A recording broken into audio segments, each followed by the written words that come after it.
अपनी दूसरी मेहमान को बुलाते हैं, एन एक्ट्रेस एंड राइटर मोहतरमा अमर Khan.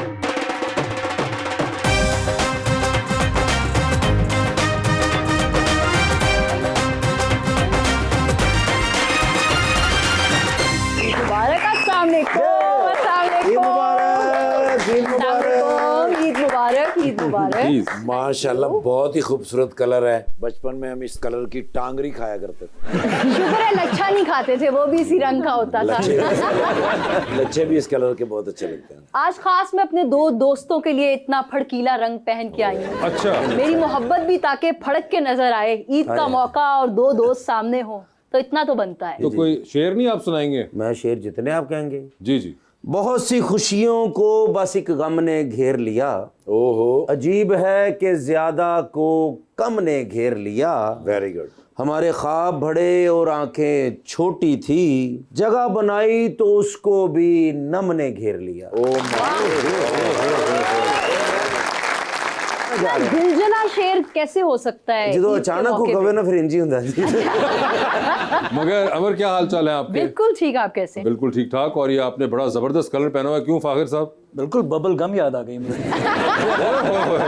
Bubble gum, Barbie doll भी कह सकते थे। जी जी, इधर बारबी डोल है, इधर बारबी क्यों है।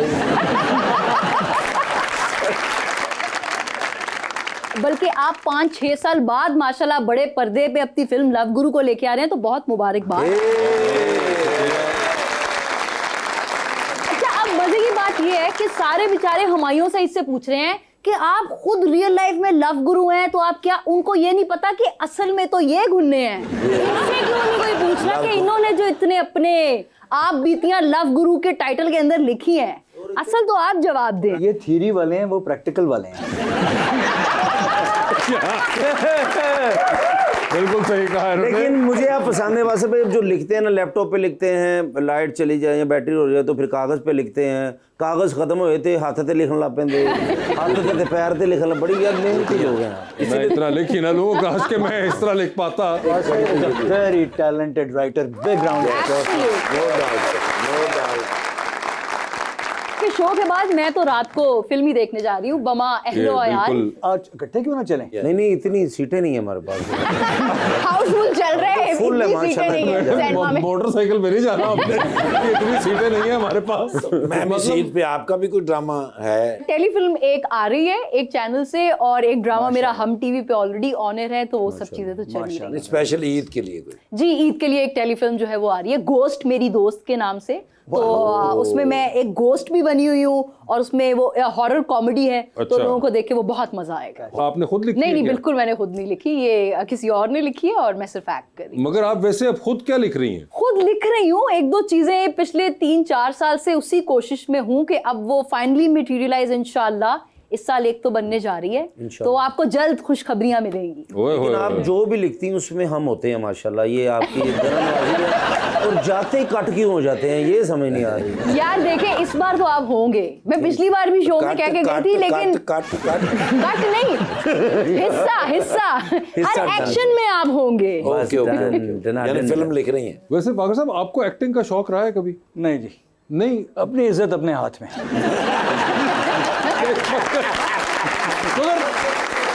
मगर भाई क्यों नहीं? और भाई याद है जिस जमाने में, उस जमाने में तो बहुत से लोगों ने ट्राई की कहीं ना कहीं एक्टिंग। जुनैद भाई ने की थी, सलमान अहमद ने भी की, अली हैदर साहब ने एक्टिंग की, तो व्हाई डिडंट यू? नहीं, वैसे मुझे ना एक्टिंग आती है ना मुझे शौक है। शौक भी नहीं था? नहीं, मुझे शौक भी नहीं है, ना पेशेंस है मेरे में। सिर्फ म्यूजिक वीडियो की हद मैं तक? बेसब्रा टाइप आदमी हूँ, मुझे बिल्कुल शौक ही नहीं है उसका। और इतने लंबे लंबे टेक्स वगैरह, बड़ा मुश्किल काम है यार एक्टिंग।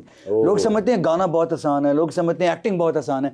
ये अगर प्रॉपरली कुछ भी करना है तो ये सारी बड़ी मुश्किल चीज़ें हैं ये। नहीं, लेकिन प्रॉपरली के अलावा भी लोग अब बहुत कुछ करते हैं। इम्प्रॉपरली हम कुछ नहीं करते। आप नहीं करते? जी, हम कोशिश करते हैं ना करें। ना करें आप। मगर ये बड़ी वो बात है कि आपने उस जमाने में इसको इतनी देर एट बे रखा कि यार मैंने एक्टिंग नहीं करनी, मैंने ट्राई भी नहीं करना, वरना अमूमन लोग ट्राई करने के लिए कहीं ना कहीं करी। अभी भी कहीं ना कहीं से लोग पूछते रहते हैं, लेकिन मैंने हमेशा स्ट्रेट नो, नहीं मुझे शौक ही नहीं है करने का। शौक ही नहीं, विच इज वेरी इंटरेस्टिंग। मगर प्लेबैक सिंगिंग के अंदर you are fine with that? Playback मैं अपने गाने करता हूँ, बनाता हूँ। मगर कभी गाना पड़ जाता है तो भैया you are fine with that? मैंने किए हैं, ओएसटी वगैरह किए हैं फ्यू टाइम्स मैंने। हाँ, ओएसटी आपने बड़े जबरदस्त भी किए हैं। जी थैंक यू। म्यूजिक रिलेटेड तो मैं शौक है मुझे, वही तो है मेरा सारा। वैसे तो प्रोडक्शन भी बहुत पेशेंस वाला काम है और आपने प्रोड्यूस भी किया कोक स्टूडियो तो उसके लिए आप कुछ गाने मैंने किए थे जी कोक स्टूडियो के बारे में आपका क्या ख्याल है उसके बाद जिस तरह से कोक स्टूडियो ने सस्टेन किया और बहुत सारे गाने वहाँ से निकले हैं ऑब्वियसली ओवर द इयर्स एक जॉनरास भी चेंज हुए हैं और डिफरेंट तरह का काम आया है तो उसके बारे में आपका क्या बड़े intelligent questions I am really impressed आपका बहुत अच्छा सवाल है और पाकिस्तानी म्यूजिक अच्छा जा रहा है new kids are really terrific they are very talented और फॉर्मल ट्रेनिंग ना होने के बावजूद वो बच्चे म्यूज़िक अच्छा प्रोड्यूस भी कर रहे हैं लिख भी रहे हैं गा भी रहे हैं तो Pakistani music is in safe hands new kids are amazing they are very good लेकिन एक टाइम था ना कि डिफरेंट जॉनरास होते थे एक ही सीन में अब ये है कि जो मेन स्ट्रीम चल रहा होता है वही सारे कर रहे होते हैं ठीक है हर एक की मर्जी आर्टिस्ट की वो जो करना चाहे करे हम तो अभी भी अपने पुराने वक्तों का म्यूज़िक कर रहे हैं अभी आपको मैं सुनाऊंगा अभी जो मैं गाना बना रहा हूँ वो भी हमारे पुराने स्टाइल का म्यूज़िक है हम तो वही करेंगे वैसे आपको पता है अमर लिखती भी हैं शी इज आल्सो राइटर जी जी अभी वो बता रही हैं जी and she has written a feature film as well और उसके अलावा भी ये लिखती रहती हैं तो आप कभी लिरिक्स के लिए इनको करें ना अमर आप सर खुद rock star like we always वो तो अलग है मगर लिरिक्स तो वो अब लिरिक्स दें मैं धुन बनाऊंगा इस पे हाँ ये देखिए चलें अभी करें नहीं अभी नहीं इतना इम्तिहान मेरा ना नहीं, आप लिख दें, आप हो धुन जाएंगे हम आप लिरिक्स दें मैं अभी धुन बनाऊंगा धुन आप बना दे गवाह मैं चाहत फतेह अली खान को लगाऊंगा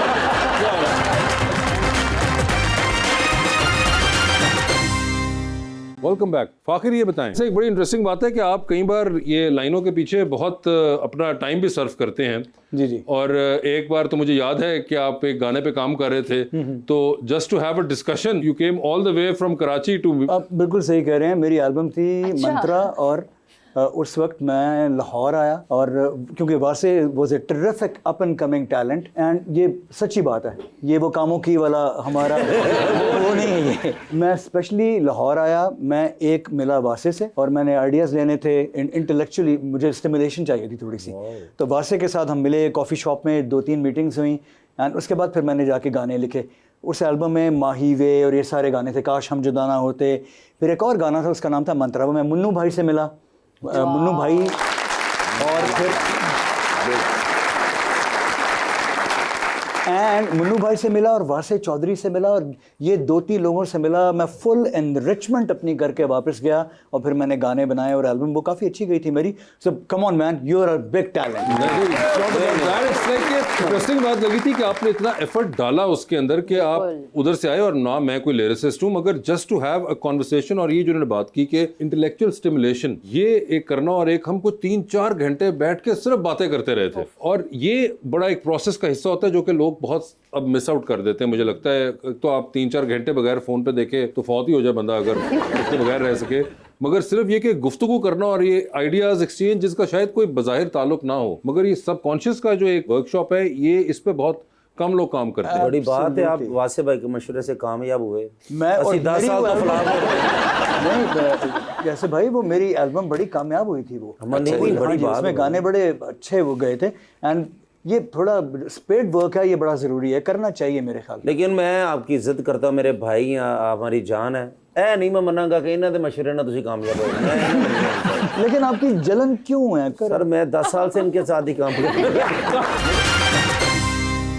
वेलकम बैक फागर साहब हमेशा वही मेलोडी को आप बड़ा फोरफ्रंट पे रखते हैं जी बस एक ही चीज़ आती है थोड़ी बहुत तो वो कर लेते हैं कोशिश मगर बचपन में आपके इन्फ्लुएंसेस क्या थे यार मेरे बड़े डाइवर्स थे बड़े एबा से लेके बीटल से लेके पिंक फ्लॉयड से लेके लता से किशोर से मेहदी हसन मलका तरन्नुम अहमद रुश्ती आलमगीर नाजिया ज़ुहैब वाइटल साइंस सारे एवरीवन हर चीज़ हमने सुनी है यार सब कुछ और वाइटल साइंस को सुनते थे और फिर पहला शो जो ओपन किया मुझे याद है आप लोगों ने ये लाहौर के अंदर कल्चरल कॉम्प्लेक्स के अंदर उनके लिए ओपन किया था शो वाइटल साइंस और Rohel specially was instrumental he helped us out हमने पहली एल्बम रोहेल के स्टूडियो में रिकॉर्ड की थी पिंडी में and they were very helpful तो ये ग्रेटनेस है बड़े आर्टिस्ट की कि वो न्यू कमर्स जो हैं उनको हेल्प करते हैं उनको गाइड करते हैं तो हमें काफ़ी गाइडेंस मिली थी उन लोगों से और फखर भाई एक बार बात पूछना चाह रहा था जितने प्यारे हैं मोहब्बत एक बार होनी चाहिए या बार बार होनी चाहिए देखें अच्छी चीज़ जो है वो एक बार क्यों हो एकदम तुसी ठीक नहीं होना